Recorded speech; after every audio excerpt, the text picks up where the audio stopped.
Pakistan cricket team के साबिक कप्तान दुनिया भर में फिटनेस के लिए मकबूल शुएब मलिक ने अब तक रिटायर्ड न होने की बड़ी वजह बता दी। हाल ही में बांग्लादेश प्रीमियर लीग में रंगपुर राइडर्स की तरफ से खेलने वाले पाकिस्तानी ऑलराउंडर ने कहा कि मेरा यकीन करें, हालांकि मैं टीम में उम्र में सबसे बड़ा हूं, आप मेरी फिटनेस का 25 साल खिलाड़ी से मवाजना कर सकते हैं। बीपीएल के दौरान गुफ्तगू करते हुए उन्होंने कहा कि मैं क्रिकेट खेलता रहूंगा, इसलिए मैं रिटायरमेंट के बारे में सोच भी नहीं रहा।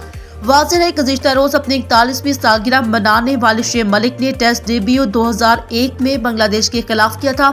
इसके अलावा वनडे डेब्यू 1999 में वेस्ट इंडीज के खिलाफ और T20 डेब्यू 2006 में किया था। शुएब मलिक ने पाकिस्तान टीम में आखिरी टेस्ट मैच 2015, जबकि आखिरी वनडे 2019 और आखिरी T20 मैच 2021 में खेला था।